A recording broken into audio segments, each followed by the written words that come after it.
UKLO 1 year masters. No IELTS required up to 5 years visa. High visa success rate. Saibaba గురించి మాట్లాడుతూ ఉంటే అలా వెళ్ళిపోతూ ఉంటుందండి టైం సరిపోదు. ఇక ఎంతో మంది సద్గురువులను చూసాం మనం. సద్గురు అనగానే మొదటిగా వచ్చే పేరు ఏదైనా ఉందంటే అది సాయిబాబా. సద్గురువులు ఉన్నప్పటికీ సద్గురు సాయిబాబా అనే మాటనే వస్తుంది మొదటిగా. కారణం ఏంటంటారు అసలు ఆయన సద్గురు కావడానికి? ఎందుకు అయ్యారు సద్గురు చెప్పండి? సత్ గురువు అండి. సత్ అంటే మంచి గురువు, సద్గురువు అంటే మంచి గురువు అని. ఇక్కడ మంచి గురువు అనడానికి మన ఇండియన్ ఫిలాసఫీలో సత్యం, శివం, సుందరం అని 3 మాటలు ఉన్నాయి. సత్యం, శివం, సుందరం, these 3 values are eternal values in Indian idealism అన్నారు. ఐడియలిజం అంటే భావవాదము. భావవాదము అనేది ఒక మన యొక్క ఇజం, మన భారతీయుల ఇజం. భావవాదములో ఏమిటంటే ముఖ్యంగా వస్తువు కన్నా చైతన్యం గొప్పది అని చెప్పారు. అంటే ఇప్పుడు ఇక్కడ ఒక చెయ్యి ఉంది అంటే ఈ చెయ్యిని ఇలా నేను తిప్పుతున్నాను అంటే దీని వెనుక ఒక శక్తి ఉంది. కాబట్టి పదార్థం ఉందా, శక్తి ఉందా అంటే శక్తి ముందు. కాబట్టి బాబాను ఫస్ట్ ఏంటంటే సత్యం. సత్యం అంటే ట్రూత్. ట్రూత్ అంటే సత్య. ట్రూత్ని ఏమన్నాడు బాబా? సత్యాన్ని అంటిపెట్టుకో అంటాడు. సత్య స్వరూపుడమ్మ సాయినాథుడు, నిత్య నిర్మలుడమ్మ సాయినాథుడు, అఖిలాండ కోటి బ్రహ్మాండ నాయకుడు, ఆది మధ్యంతరహితుడు సాయినాథుడు, సాయినాథుడు సిడి దేవుడు అని రాసిన ఒక పాటలో. ఇదేంటంటే సత్యస్వరూపుడు, సత్యాన్ని అంటిపెట్టుకో అన్నాడు బాబా. సత్యము అంటే ట్రూత్, శివం అంటే మంచితనం, సుందరం అంటే బ్యూటీ. ఈ 3 కలిసినటువంటి భావవాదం ఉంది కదా. ఆ భావవాద ఇజములో, మన ఐడియలిజములో ఒక ఐడియల్ పర్సన్, 3 కలిసిన ఐడియల్ పర్సన్ అంటే జగద్గురు ఎవరంటే షిరిడి సాయిబాబా. సత్యము ఉంది, మంచితనము ఉంది, సౌందర్యము ఉంది. ఆయన చూస్తేనే ఎంతో ఒక ఆనందం కలుగుతుంది అంతా. అందుకే జగద్గురువులో ఆయన జగద్గురువు ఎట్లా అయ్యాడంటే సత్యం, శివం, సుందరము ఏకరూపంలో ఉన్నటువంటి గురువు, ఆదిశక్తి స్వరూపుడు. ఆయన హిమాలయాల్లో తపస్సు చేసినటువంటి గురువే చెప్పాడు. అంటే మొత్తం శక్తి స్వరూపిణి. శక్తి ముఖ్యం. ఇక్కడ జడ పదార్థం, మిగతా ప్రపంచం అంతా జడ పదార్థమే. కానీ శక్తి, ఆ ప్రతి పదార్థం వెనుక శక్తి ఉంది. ఈ విశ్వం వెనుక శక్తి ఉంది. అందువల్ల విశ్వశక్తి స్వరూపుడు బాబా. అంతకు ముందు లేనటువంటి గురువులు, చాలా మంది గురువులు ఒక అంశతో ఉంటారు, వాళ్ళందరినీ అంశ గురువులు అన్నారు. పరిపూర్ణ పరబ్రహ్మ స్వరూపం ఎవరంటే ఒక సాయిబాబానే అని సాయితత్వ పరిశోధకులు తేల్చారు. మీరు మిగిలినటువంటి గురువులంతా కూడా అంశ గురువులు. అవతారాలు గాని, అంశాలు గాని, గురువులు గాని వాళ్ళు ఒక పర్పస్ కోసం వస్తారు. వాళ్ళు ఒక సంప్రదాయాన్ని, ఇప్పుడు కొన్ని ఆచారాలు, వ్యవహారాలు ఇలా ఉండాలి, ఇలా ఉండాలి అని ఆచారాలు, వ్యవహారాలు చేస్తూ ఆ జాతిని అలా నడిపిస్తారు ముందుకి. కానీ బాబా అలా కాదు. బాబా దగ్గర ఇలాగే ఉండాలి, ఇలాగే ఉండాలి అనేది నియమం లేదు. ఇప్పుడు ఒక తల్లి ఉంటుందండి, పిల్లలకి ఏది ఇష్టమైతే అది తిననివ్వండి అంటారు. నిజమైన ప్రేమ ఉండే తల్లి, నిజమైన ప్రేమ ఉండే తల్లి వాళ్ళు అలా తినమన్నారు, ఇలా తినమన్నారు, నువ్వు అలా తినక అనదు. నీకు ఇష్టమైతే అమ్మా నేను ఇది, నాకు స్వీట్ ఇష్టము, లేదు నాకు చికెన్ ఇష్టము, మటన్ ఇష్టం తిను అంటుంది. కాబట్టి బాబా అందుకే మటన్, చికెన్ వండి పెట్టాడు. వండి పెట్టాడు కాబట్టి ముస్లిం అంటే తినకూడదు అనేది ఏముంది? ఆది మానవులు తినలేదా? అసలు నీ పూర్వీకులు తినలేదా? నువ్వు తినలేదా? ఇది చాలా డెప్త్ గా వెళ్ళాలండి. చరిత్ర తెలిస్తే, చారిత్రక పరిణామంలో మొట్టమొదటి మానవులంతా మాంసం తిన్నవాళ్లే కదా. మీరు బాగా ఆలోచించండి. మరి శివునికి ఇష్టమైందని చెప్పేసి మీకు ఆ భక్త కన్నప్ప మళ్ళీ మటన్ ఏది తెచ్చి పెడతాడు కదా, పెట్టినప్పుడు ఆయన స్వీకరిస్తాడా లేదా? కాబట్టి భగవంతునికి ఇది ఇష్టము, ఇది అయిష్టం అనేటువంటిది ఏముంది? సమస్తము తానే కాబట్టి, సర్వ వస్తువులు తానే.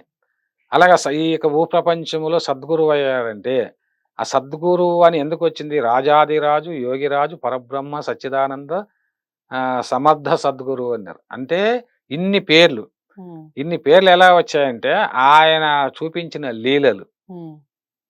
సమర్థ సద్గురువు కాకపోతే దునిలో మంటలేగిస్తే ఆగు ఆగు అంటే ఎలా కిందకు వస్తాయి? అంటే అగ్నిని శాసించగలడు కదా. దుని ముందు వచ్చేసి కుంభవృష్టి కురుస్తుంది షిరిడీలో, మళ్ళా ప్రజలంతా ఆహాకారాలు చేస్తున్నారు. అప్పుడు ఆగు అంటే వర్షం ఆగిపోయింది.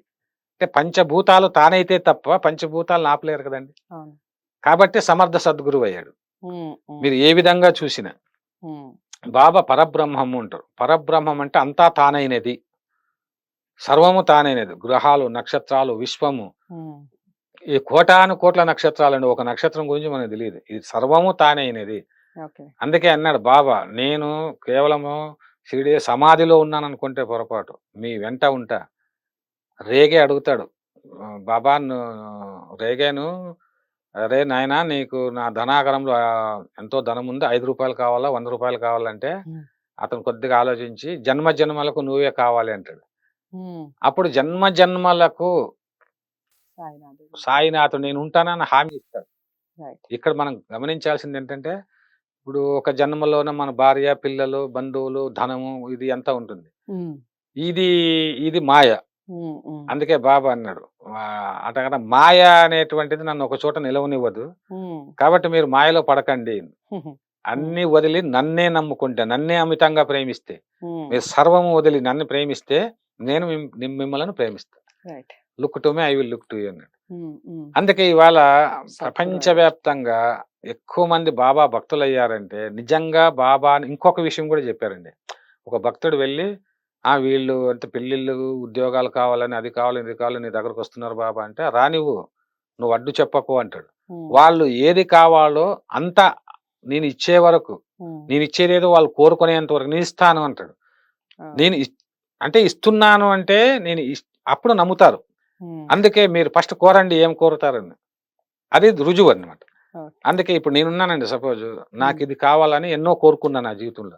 కోరుకున్నవన్నీ ఇచ్చాడు, ఉమ్, కోరనివి కూడా ఇచ్చాడు. ఓకే. అందుకే నేను ఇప్పుడు సాయితత్వం అంటే అది నిజం కాబట్టి, ఆయన మీద పరిశోధనలు చేసి, రైట్. నాకు లేకపోతే ఇంకొక పిహెచ్డీలు ఇంకోటి చేసుకోవచ్చు కదా. అవును. నేను ఎన్నో చేశా ప్రపంచానికి, ఎన్నో పిహెచ్డీలు చేశా, ఎన్నో గ్రంథాలు రాశాను, ఎంతో కొన్ని వేల మందికి అవార్డులు ఇచ్చాము. వాళ్ళ అహంకారాన్ని పెంచి తప్పు చేశానేమో ఇప్పుడు తెలుసుకుంటున్నా. ఓకే. అంతే కదా, అవార్డులు ఇస్తే మేము చాలా గొప్ప అని వాళ్ళు చెప్పుకుంటారు. ఉమ్, ఉమ్, కానీ నేను చేయాల్సింది ఏంటో తర్వాత తెలుసుకొని చేశా. దీని రిజల్ట్ కూడా నాకుంది. రైట్. ఇప్పుడు మీరు సాయితత్వాన్ని గురించి ఇలా చేస్తుందంటే మీకే తెలుస్తుంది అనమాట. ఉమ్, ఉమ్, అది అది అంటే ఒక సర్వజ్ఞుడు, ఒక జగద్గురువు, అపార ప్రేమ స్వరూపుడు. ఉమ్, అందుకే మీరన్నట్టుగా ఈ కలియుగంలో కాదు 4 యుగాల్లో ఇంతటి గొప్ప గురువు ఎక్కడ ఉండరు. దొరకలేదు, ఎవరికీ దొరకలేదు. అందుకే మీరెంతో అదృష్టవంతులు అని చెప్పేసి ఆయనే అన్నాడు, నన్ను పూజించేవాళ్ళ చాలా అదృష్టవంతులు అన్నాడు. ఎందుకంటే నాలాగా కంటికి రెప్పలాగా ఉమ్, భక్తులను కాపాడేటువంటి వాడు, వ్యక్తి ఎవరు పైగా ఉండరు కదా. నా భక్తులు నా అంతటి వారు కావాలని ఉపాసని బాబా అంతటి వాడిని చేశాడు. ఉమ్, ఎవరు కోరుకోరు. నేను ప్రొఫెసర్ అనుకోండి, మిగిలినటువంటి వాళ్ళు కూడా వాళ్ళు నాకన్నా గొప్ప ప్రొఫెసర్గా చేయాలని ఎవడు అనుకోడు. ఉమ్, కానీ బాబా ఒక్కడు అనుకున్నాడు. రైట్. ఏ జగద్గురువు ఇలా అనుకోలేదు. మీరు ఏ చరిత్ర అన్నా పారాయణం చేయండి, ఓకే. ఎవరి గురించి అని తెలుసుకోండి. ఓకే. అయితే ఏంటి, మనము ఎక్కువ మంది ఒకటే లెక్క, ఎక్కువ మంది ఓట్లు అతనికి వేశారు అంటే ఒక నాయకునికి, ఎక్కువ మందికి అతను ఉపయోగపడతాడనే కదా. అవునవును. అట్లాగా ఎక్కువ బాబా టెంపుల్స్ వెలిసాయి, ఎక్కువ కోట్లాది మంది పూజిస్తున్నారంటే ఎక్కువ మందికి మేలు జరుగుతుందనే కదా నిదర్శనం. మేలు జరగకపోతే ఎందుకు పూజిస్తారు? ఎందుకు పెడతారు అసలు? ఆ పేర్లు ఆ ఎందుకు పేర్లు పెడతారు? ఎందుకు పెట్టుకుంటారు? రైట్. సాయి చాలా అంటే చాలా చక్కగా చెప్పారండి. సద్గురు సాయిబాబా అసలు ఎందుకు అయ్యారు అన్న విషయాన్ని ఉం. చాలా ఎగ్జాంపుల్స్ చెప్పారు బిక్కి కృష్ణ గారు. మీ ఇంట్లో ఎంతమంది సాయిలు ఉన్నారు? మీరు ఎప్పుడైనా సాయి యొక్క గొప్పతనాన్ని కానీ ఆయన తత్వాన్ని కానీ మీరు అనుభూతి పొందారా? పొందితే ఖచ్చితంగా కామెంట్ బాక్స్లో తెలియచేయండి. సాయికి సంబంధించిన మరింత సమాచారం నెక్స్ట్ ఎపిసోడ్లో తెలుసుకుందాం. వేషధారణ యొక్క విశిష్టత గురించి తెలుసుకుందాం. అందరికన్నా భిన్నంగా ఉంటుంది వేషధారణ, ఎందుకు అలా ఉంటుంది? ఈ విషయాల గురించి నెక్స్ట్ ఎపిసోడ్లో తెలుసుకుందాం. ఈ వీడియోని లైక్ చేసి అందరికీ షేర్ చేయండి. ఛానల్ని సబ్స్క్రైబ్ చేసుకోండి. నమస్తే.